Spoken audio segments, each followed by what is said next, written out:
Pag-improve ng cybersecurity rating ng Pilipinas, ating pag-uusapan kasama si Assistant Secretary Renato Aboy Paraiso, ang tagapagsalita ng Department of Information and Communications Technology o DICT. ASEC Paraiso, magandang tanghali sa'yo. Welcome back to Bagong Pilipinas ngayon. Maraming salamat ulit, Binibining Ninya, sa pag-imbita ho sa amin ulit. Yusek Marge, good seeing you again. Binibini ako, Yusek. Kasi ano kami, nakaterno kasi tayo eh. Kaya kami. naging, sige po, Ginoong Paraiso. Una sa lahat, congratulations. Ano ba itong cybersecurity rating ng Pilipinas ngayon? At paano po nag-improve ang ating UN Global Cybersecurity Index ngayong taon? Well, ang huling pagtatala ng ating Global Cybersecurity Index or GCI was way back in 2020 ho, wherein we ranked 61st sa score na 77. Now ho, we are ranked 53rd with a score of 93.49. It's very significant ho kasi we are just 1.49 points away from being a tier 1 sa global cybersecurity na power. It means we improve in the 4 pillars po of yung GCI indexes ho nila. Namely ho yung cybersecurity laws natin, yung organizational technology, capacity building, at saka international cooperation. Okay, ASEC Aboy, I just want to better understand. Ayon po sa ulat, mula Tier 3, ngayon ay nasa Tier 2 na ang Global Cybersecurity Index natin sa ngayon. In layman's term, ano po ba ibig sabihin nito? Ibig sabihin ho, Yusek Marge, nag-i-improve ho ang both our cybersecurity posture and cybersecurity capacity ho ng ating bansa. Nangunguna, malapit na tayo maging global leader. Sabihan ng ating buting sekretary, we are on the cusp and verge of being a global leader when it comes to cybersecurity. And to think ko, bago-bago pa lang ho tayo sa larangan ng cybersecurity. Ngayon pa lang ho natin na marami talaga nag-contribute nito, and the main contributors ho talaga nito can be attributable do sa mga pinagagawa ho ng ating administrasyon ngayon. Ang pagpasa ng mga cybersecurity laws natin, lalong-lalo na ho yung EO ng ating mahal na Pangulong Ferdinand Marcos Jr., yung cybersecurity laws ho natin, yung EO with regards to cybersecurity code ho natin for 2024 to 2028 ho. At pag tinitingnan nyo sa Kongreso ngayon, marami hong batas na binubuo at pinag-aaralan para naman ho ma-address natin yung mga iba't ibang mga challenges natin towards digitalization and cybersecurity. Okay, so ano-ano po yung mga pagbabago sa cybersecurity approach ng bansa sa ngayon na dahilan upang makakuha tayo nitong Tier 2 GCI rating? Isa-isahin ho natin yung mga pillars. So, with regards to cybersecurity laws ho natin, yung pagpasa ho ng EO with regards to the National Cybersecurity Plan for 2024 to 2028, which lays down yung mga dapat natin hong gawin at ngayon ini-implement ho natin.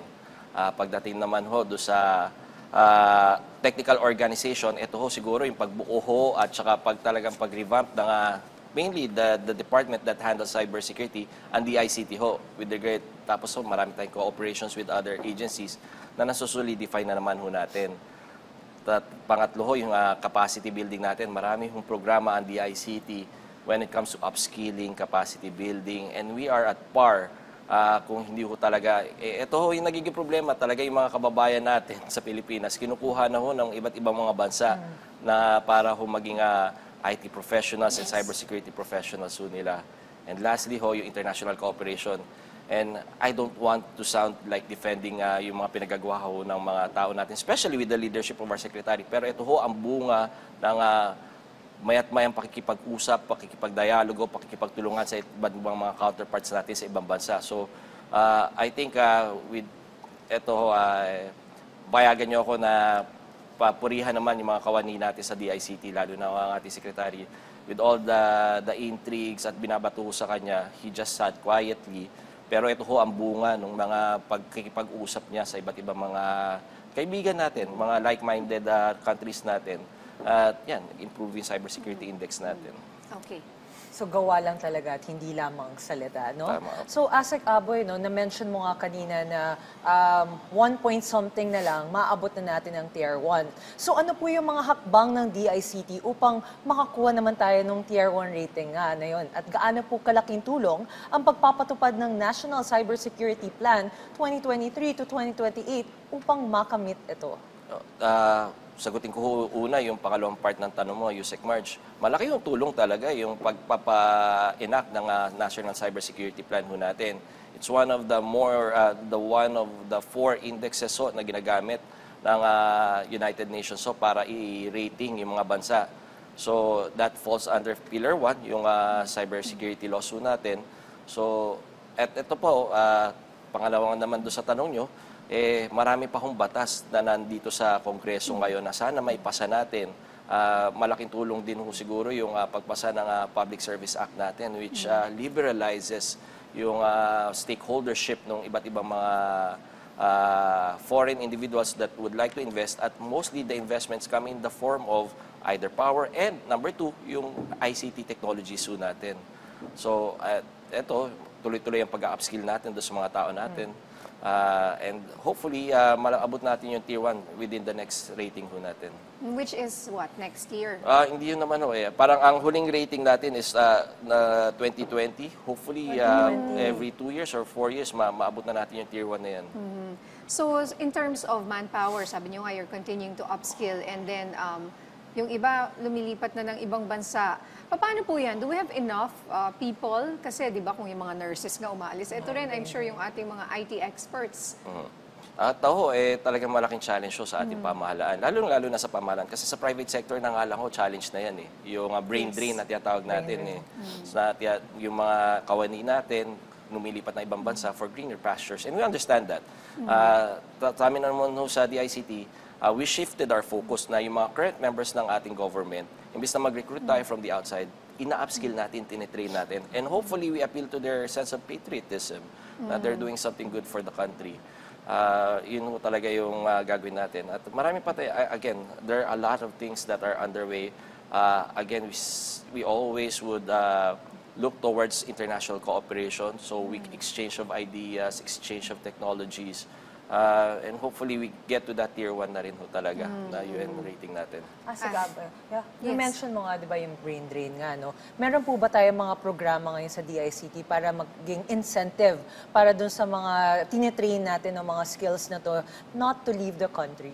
Ako magandang tanong yan, Yusek Marge. Pending hope before our Senate right now is the e-government bill which carries with it yung provision for the Magna Carta for ICT workers na sana naman maipasa at para magkaroon ng additional incentive gaya na sinabi mo, Yusek Marge, for our current government employees, tayo mga nasa public service na manatili sa ating bansa na maging competitive naman yung compensation.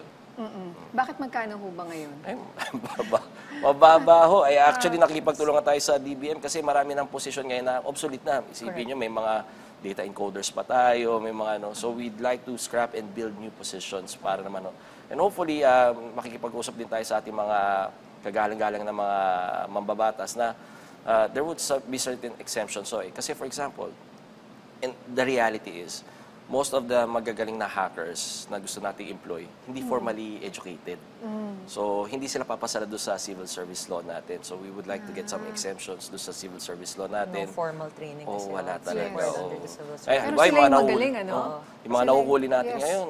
Nagugulat kayo? Ano profile nila? Wala. High school graduate, mga gano'n. Talagang self-trained, tsaka talagang this indicates that these people, ang passion talaga nila, ito yung ICT. So, they don't need formal education. Sila lang, tinuturuan nila yung sarili nila. Baka dyan pwedeng pumasok na yung sa TESDA or senior high na baka pwede. hindi na kailangan, or at least diba? hindi ma-require yung formal education. Yan ang pinag-uusapan natin at makikipagtulungan tayo sa Civil Service Commission, sa ating mga mambabata, sa DBM. Lahat ng ahensya na pwede natin hingin ng tulong, hinihingan na natin ng tulong.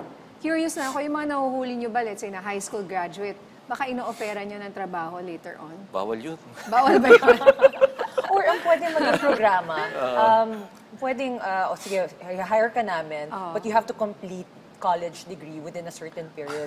So that way, nasasabay na lang yung pag-aaral and completion ng mga requirements. Pwede ho yun. Actually, maganda yung pinoint out ni Ma'am Binibining. Binibining niya. Ninya. na marami dun sa mga nahuhuli natin are parang adventurous lang eh. Yes. So when they hack, tsaka pansinin nyo yung type of hacking ngayon, parang, hinahack namin kayo para malaman nyo na vulnerable yung system nyo. Correct. So, parang may sense of, pa rin makabayan na you're trying to protect, pero mali yung para mamaraan Yung mo. pamamaraan. No, paano mo Diba may gusto? tawag sa kanila yung mga Hacktivist. Hacktivists. Hacktivist. Oo. Meron na sila ngayon. Gusto lang nila rin kayong, yung intention naman nila sa bandang huli Oo. ay mabuti naman. Oo. Para ma-improve nyo Tama yung po. inyong sistema. Yeah. Pero siguro pag ganyan, siguro why don't we just ask them to help out na lang, no? Or how do you encourage them? Tama ho, ma'am. Kaya nga ang nagiging challenge nga talaga natin, we would like to employ them on special provisions. Gaya na sinasabi ni Yusek March, pag nahuli naman, meron mga incentives dyan or mga conditions dyan na para hindi ka namin kasuhan or parang hindi mag-progress yung kaso mo. It's sort of a parole agreement with them na parang pag part of your penalty is you render service to the government. Yes, Oo. yes. Pero again, the challenge is hindi sila after that, after serving out their tenure or their punishment is paano natin ma-retain sila. Hindi nga natin sila ma-employ kahit nga siguro yung mga SG5, SG6 hindi na Ano natin yung SG5, SG6? ano na yan, mga Baka ano yung mga 13, 14,000 Baka yan. less na. Magkano May mga sa- ganong salary grade tayo na imagine 10,000 to 12,000. Parang wala ka talagang may engganyo na sa gobyerno pag ganyang kababa ang So salary. that's one of the challenges and hopefully within this administration ma-address natin yung challenge na yun. Okay, sige, mabalik tayo dun sa good news. Para mas maunawaan ng ating mga kababayan, ano po ba ang pagkakaiba ng Tier 1 at Tier 2 countries sa usaping cybersecurity measures and achievements? Well, marami. Malaki ang pagkakaiba. Like with other organizations, mas marami yung funding for grants. Pag Tier 1 ka, mas malaki yung weight ng opinion mo. Pag halimbawa in international cooperations and organizations, mas malaki yung weight ng opinion mo. Mas engage ka, mas iniimbitahan ka para mag-participate. And in participating, it's a activity wherein we can parang ibida yung other aspects ng ating bansa. And hopefully, maging hub tayo. For example, now, we are aiming to be one of Southeast Asia's hub for ICT kasi nagbukas yung opportunity. Nagsara yung Singapore when it comes to yung pagiging ICT hub ng Southeast Asia because hindi na kaya ng landmass nila. And the Philippines, Talaga? Okay. Philippines is perfect sana. So that's what we're pushing for po sana. Okay. Asik Aboy, balik tayo dun sa cybersecurity bill, no? Maaari niyo pa bang ibahagi sa amin kung ano pa itong isinusulong ninyo na cybersecurity bill at gaano po ba kahalaga ito para pagbutihin pa ang cybersecurity ng bansa? Mahalaga ho to, Yusek March, yung Cybersecurity Act natin would entail na DICT would have a say doon sa mga ICT procurement natin para naman it would employ a whole of government approach pagdating sa mga ICT procurement natin to improve our cybersecurity capacity. Kasi ang nangyayari ho ngayon, kanya-kanyang procurement. Ang ginagawa lang, ang participation lang ng DICT, magsasubmit sila ng ISSP. Tapos i-approve namin. Pero after that, pwede na nilang buguhin yung terms of reference, hindi nila i-follow through. Wala kaming oversight, wala kaming follow through pagdating doon. And the Cybersecurity Act hopefully would like to hopefully address that. Pinapanukala rin nito na magkaroon ng isang cybersecurity agency that would handle this. Again, para magkaroon ng regulatory powers, ng over all other agencies pagdating doon sa mga pinagagawa nila when it comes to their capacity building ho. Marami ho talagang aspeto ho to, especially on the realm of procurement, development of technology, yung standardize ng technology in the whole bureaucracy po. Alright. So, mensahe niyo na lang po sa ating mga kababayan na nakatutok po sa atin ngayon, Ginoong Paraiso. Nakakabawi ka, mama.